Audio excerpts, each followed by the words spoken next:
Kita harus selalu ingat pada akar budaya kita, adat budaya timur kita. Ya, ini bukan klise. Ini memang harus dipegang terus oleh para milenial. Smart is a must, but not sufficient. Akhlakul karimah harus dipegang. Ya. Tanpa itu pasti hidup kita akan tidak lebih baik. Keberadaan kita harus nyaman buat orang lain, aman buat orang lain, dan bermanfaat buat orang lain. Karena apapun, tidak ada satupun pekerjaan yang bisa diselesaikan sendiri oleh kita. Kalau ditanya, siapa menteri yang paling sering terlihat bersama Presiden Jokowi ke berbagai daerah di Indonesia? Pasti yang disebut adalah Menteri PUPR, Basuki Hadi Mulyono. Basuki kerap mendampingi Jokowi meninjau dan meresmikan berbagai proyek infrastruktur, mulai dari jalan raya, bendungan, dan pembangunan kawasan wisata. Basuki juga sigap menemani Jokowi terjun langsung ke daerah yang terkena bencana alam. Seperti di Sentani, Papua April lalu, di mana Basuki mendampingi Presiden Jokowi bertemu korban banjir hingga menerima instruksi langsung dari kepala negara untuk membangun kembali pemukiman warga yang rusak. Basuki Hadi Mulyono memang tidak asing dengan segala sesuatu yang berhubungan dengan pembangunan.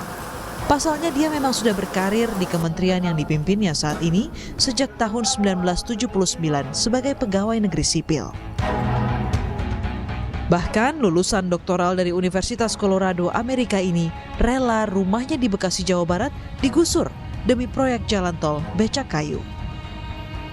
Yang dibutuhkan dari tepi tol ke ROW-nya itu 24,7 meter.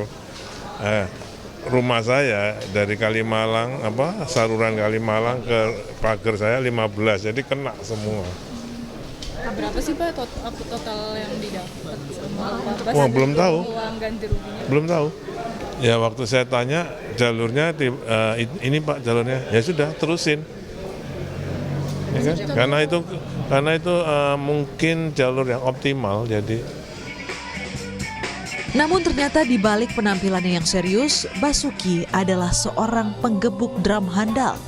Lihat saja bagaimana lihainya Basuki menggebuk drum.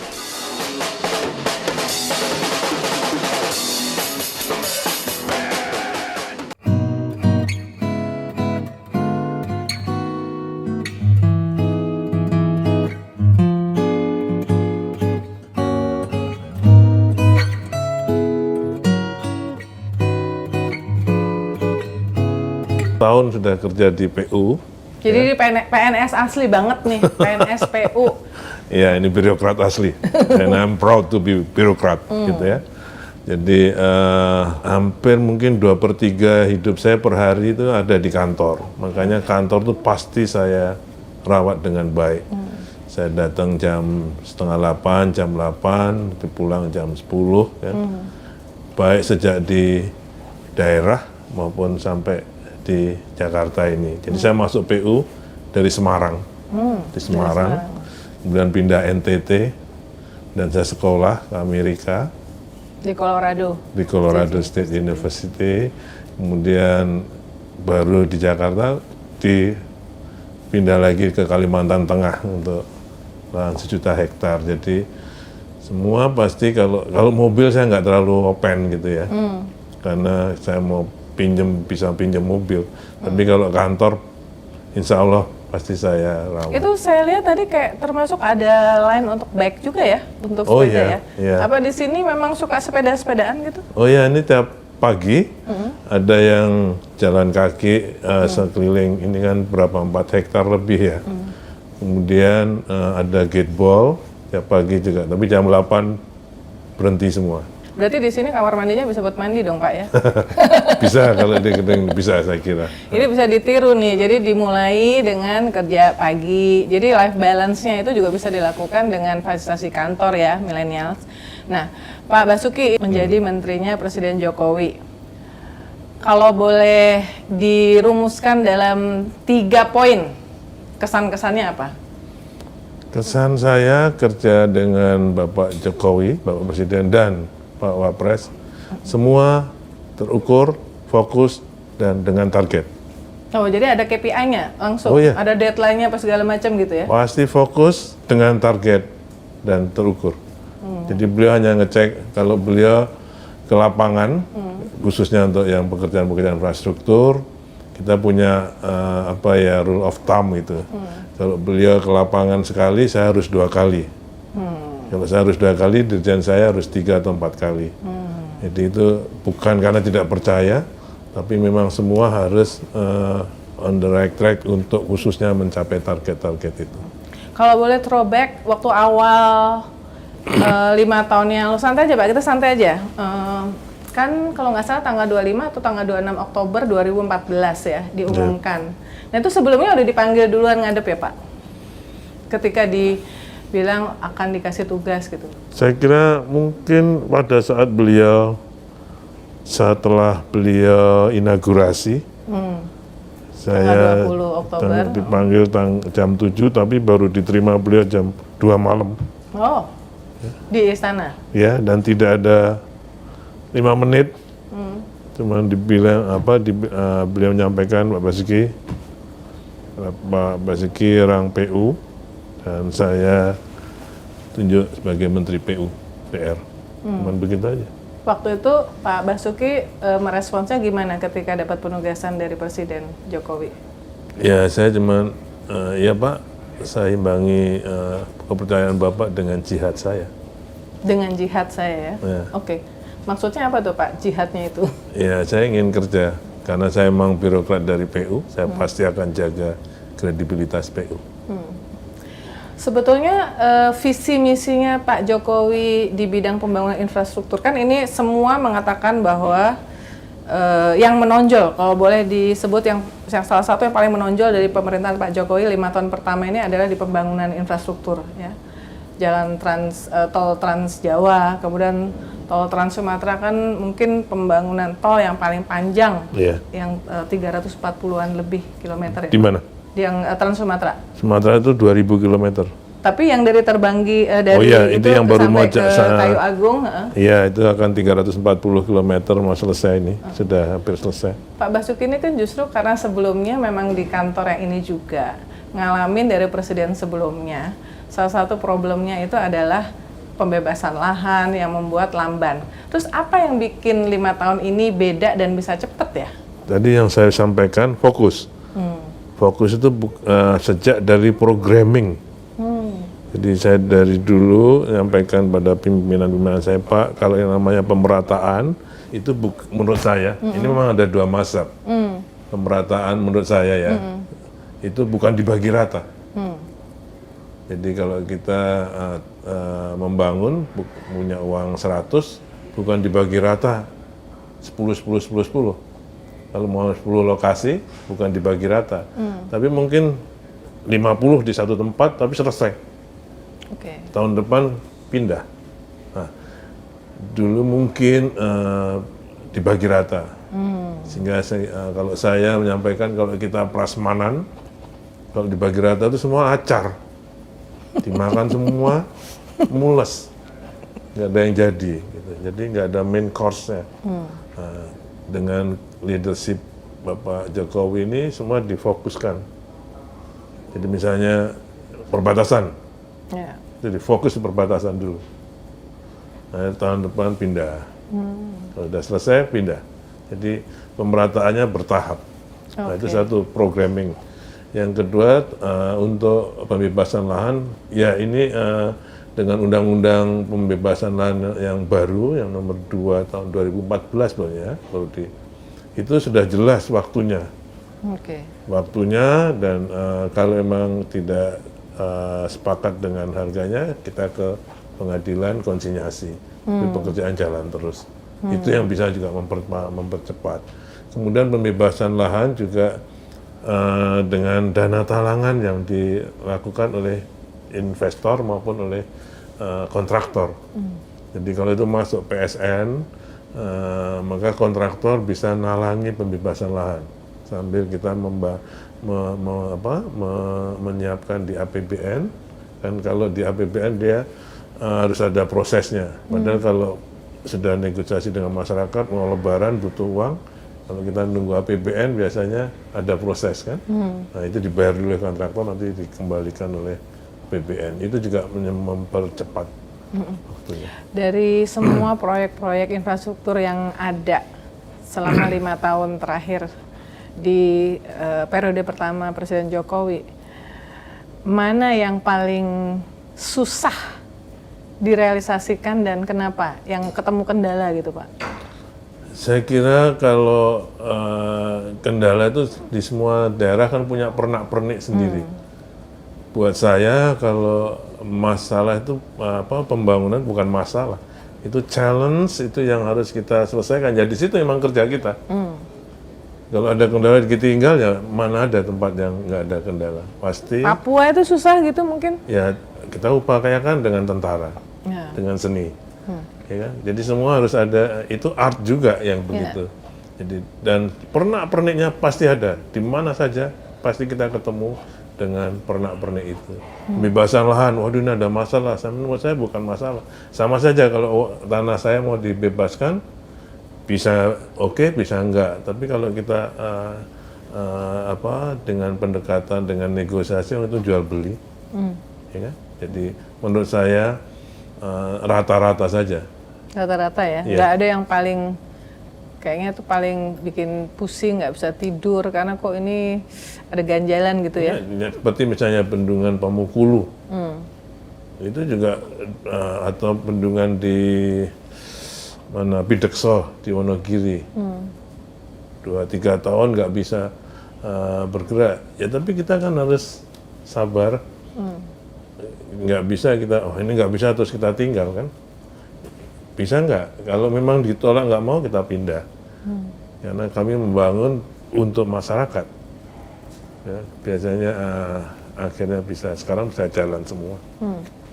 Pak, ini kan pembangunan infrastruktur itu nggak cuma melibatkan satu kementerian, tapi lintas kementerian ya. Dan juga termasuk BUMN. Gimana ya pengalaman sehingga kok kelihatannya bisa jalan bareng. Ini gitu. juga ada Gimana hal tuh?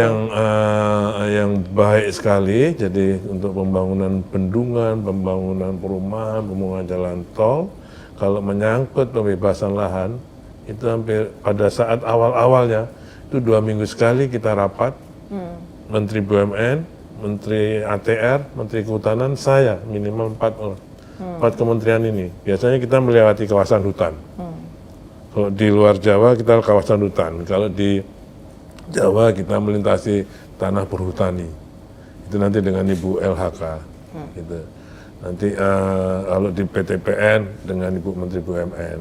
Jadi nanti Pak ATR, Pak Sofyan Jalil itu juga eksekutor juga beliau, ya. Dia mengambil putusannya cepat sekali. Kalau sudah diambil di rapat ada putusan, kemudian saya ke lapangan, kalau ada masalah saya langsung telepon.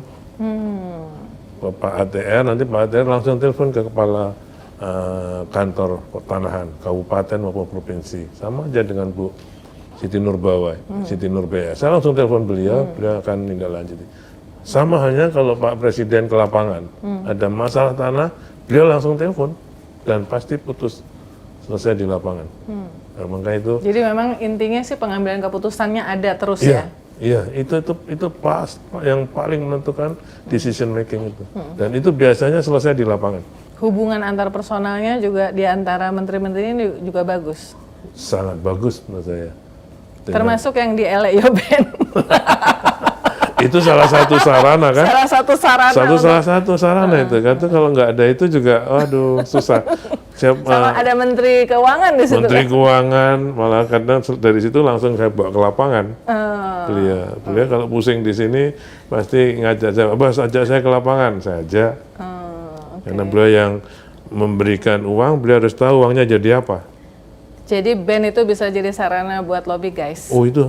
Kegiatan di luar-luar, jadi jangan cuma kerja aja. Jadi harus ada yang santai-santainya itu bisa buat mendekatkan personal ya. Ini kalau untuk yang anak muda ya. Ini selalu saya sampaikan pada anak muda, generasi muda baik di PU maupun yang terakhir kemarin di Universitas Pancasila. Smart is a must, but not sufficient. Itu coba pegang.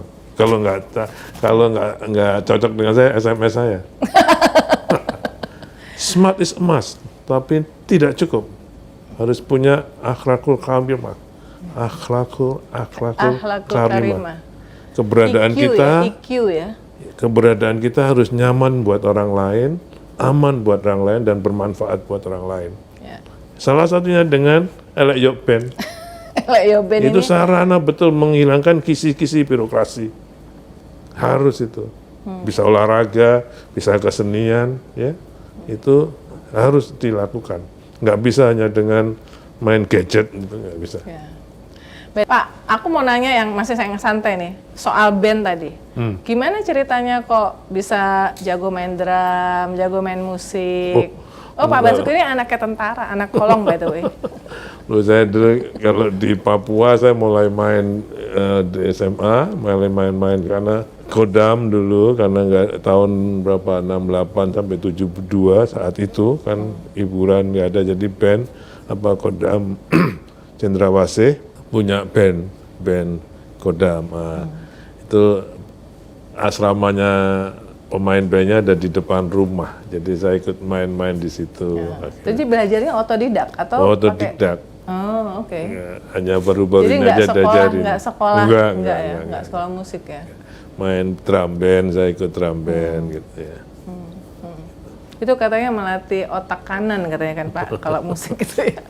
Oke, kemudian kenapa dulu Pak Basuki memilih jurusan geologi di Universitas Gadjah Mada? Emang pengen jadi tukang insinyur gitu?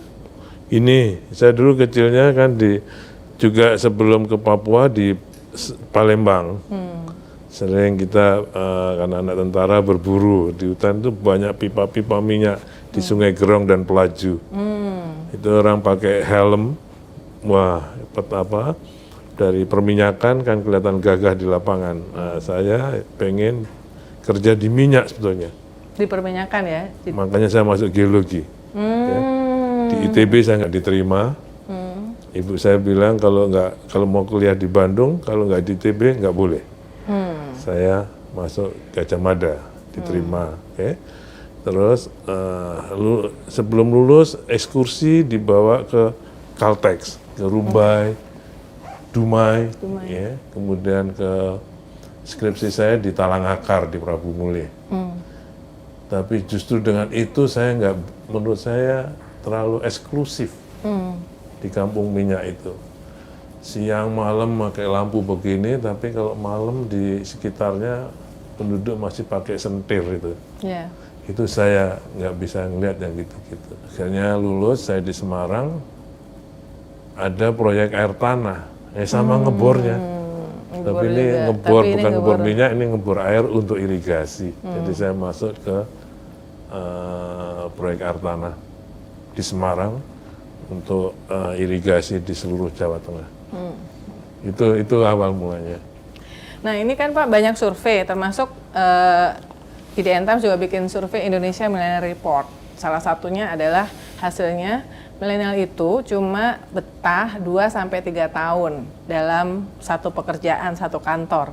Nah Pak Basuki ini kan di satu tempat 3 dekade lebih atau 4 dekade ya? Ya, 3-40. Apa sih kuncinya supaya nggak bosen sama pekerjaan? Saya merasa saya bekerja sejak di Semarang sampai pindah ke Kupang sampai sekarang itu merasanya saya independen. Jadi saya bikin program sendiri, program kerja maksud saya sesuai dengan arahan pimpinan. Saya bikin program, jadi nggak diperintah. Oh, jadi misalnya pegawai negeri itu masih ada ruang untuk improvisasi atau kreativitas? Iya.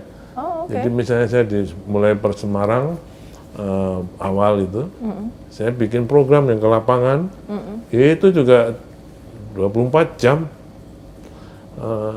Kemudian di NTT juga gitu, ya saya masih bujang ke NTT, bikin program program kerjanya gitu. Malah kita ngajukan untuk Pak Kasubdin gitu, Pak besok kita ke sana gitu, kita meng-guide beliau.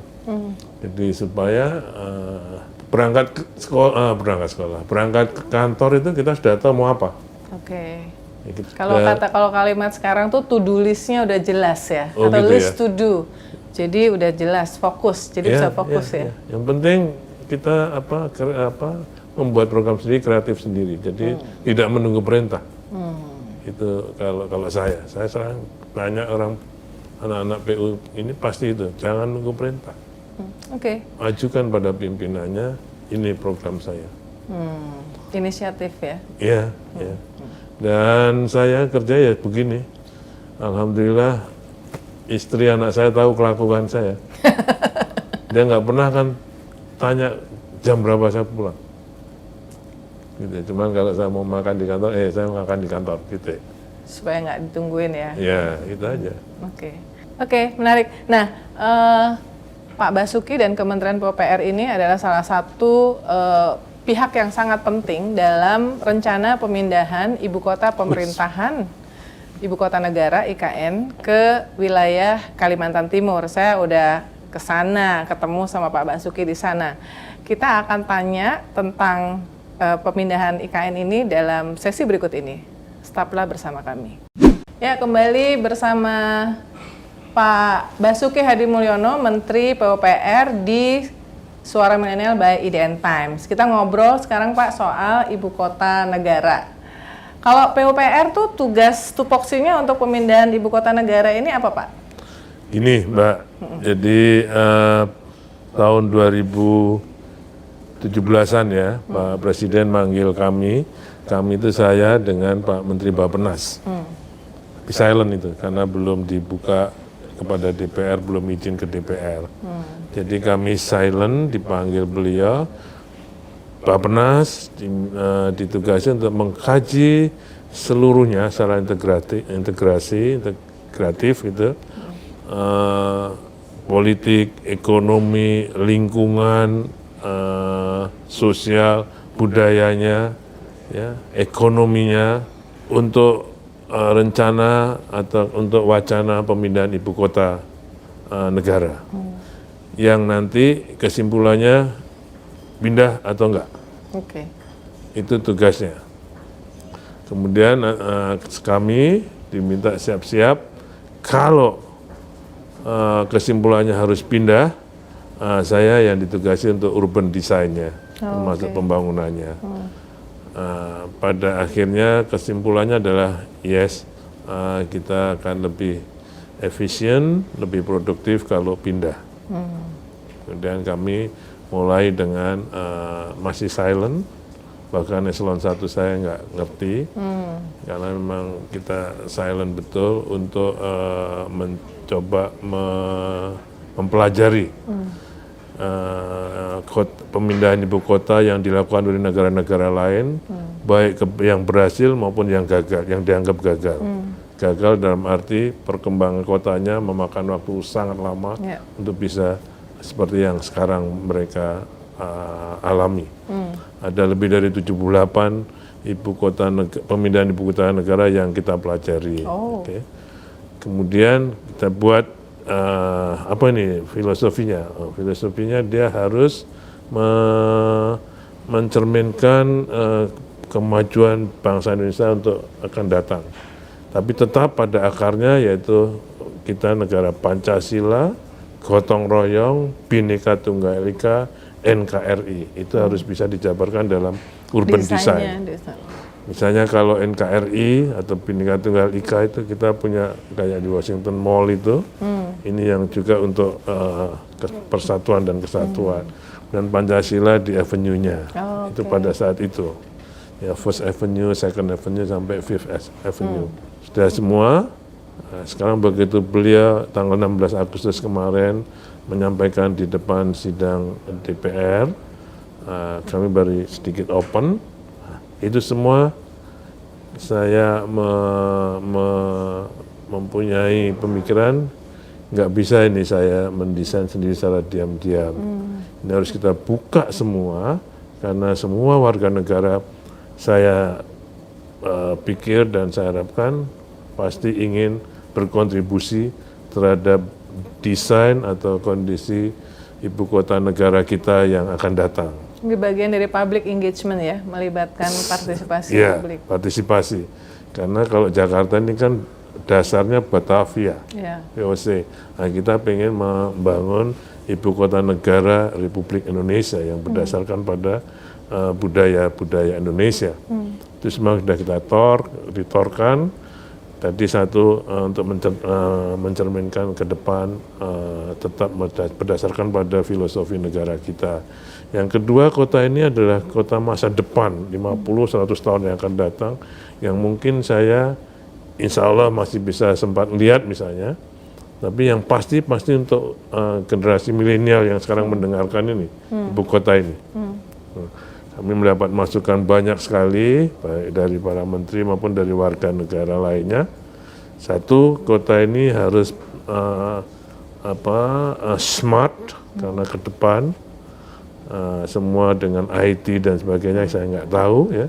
Kemudian tetap environment kita jaga, karena kita berada di Kalimantan, persepsi masyarakat pasti Kebakaran hutan. Ya, Dan kebakaran dan polusi. Iya, tapi justru sebenarnya kalau kita di sana pasti akan lebih terjaga. Ya kan, pasti akan lebih terjaga. Sekarang ini mungkin tidak terjaga dengan baik mungkin. Nah, ke sana mungkin lebih baik kita menjaganya, termasuk menjaga kekayaan alam kita di sana. Smart city kayak apa? Kita ini tidak ingin memindahkan misalnya pemerintahan saja. Ada masukan. Kalau hanya memindahkan pemerintahannya, ngapain sampai Kalimantan? Yeah. Sangat mahal dan pasti tidak produktif, ya kan? Sehingga kita harus mencari inovasi lain. Apa ini kotanya supaya produktif? Oh, berarti harus bisa menarik talenta tidak nasional saja, tapi juga world top talent. Itu salah satu indikatornya mereka mau tinggal di sana. Sekarang ini ASEAN orang tinggalnya di Singapura. Jadi bidang apa Pak, kalau misalnya yang udah pernah diancar-ancar dibicarakan untuk menarik world top talent itu? Itu nanti makanya itu harus di dalam desainnya. Pertama kotanya, kalau world top talent itu bukan untuk mencari uang. Tidak hanya gajinya, pendapatannya harus tinggi. Tapi keluarganya harus bisa terjamin, pendidikannya, kesehatannya. Jadi fasilitas pendidikan, fasilitas kesehatan harus yang bertaraf internasional. Ya. Lingkungan kotanya harus bagus, baru mereka mau tinggal. Makanya kita nanti dalam kotanya itu, di dalam TOR itu harus ada walking distance. Jadi semua bisa dicapai dengan jalan kaki. Orang nyaman dengan jalan kaki. Atau enggak bersepeda. Atau enggak dengan public transport. Baru kalau butuh baru dengan private. Jadi itu kira-kira begitu. Makanya saya tanya juga para milenial, makanya jurinya juga ada milenial. Apa masih perlu nanti plaza-plaza yang besar-besar itu? Mall nggak ada? Nggak tahu. Itu milenial yang tahu, kan? Sekarang belakangan mall juga agak sepi sih Pak, semua belanja online. Nah itu, kan? Ke depan kayak apa? 50 tahun lagi. Tapi kalau nggak ada mall sepi Pak, nggak bisa berhura-hura. Itulah makanya itu masukannya ya. Silakan loh masukan. Terima kasih Pak Basuki atas waktunya. Pesen ya? Oh boleh. Oke. Buat milenial. Buat milenial. Tadi selain smart is must, but not sufficient. Ya, kita harus selalu ingat pada akar budaya kita, adat budaya timur kita. Ya, ini bukan klise. Ini memang harus dipegang terus oleh para milenial. Smart is must, but not sufficient. Akhlakul karimah harus dipegang. Ya. Tanpa itu pasti hidup kita akan tidak lebih baik. Ya, tidak hanya bisa dengan semua masalah tidak bisa hanya dipecahkan melalui otak. Ya, bisa dengan ngobrol ini selesai. Akhlakul karimah. Keberadaan kita harus nyaman buat orang lain, aman buat orang lain, dan bermanfaat buat orang lain. Karena apapun, tidak ada satupun pekerjaan yang bisa diselesaikan sendiri oleh kita. Terima kasih. Sampai ketemu lagi. Matur nuwun Pak, makasih.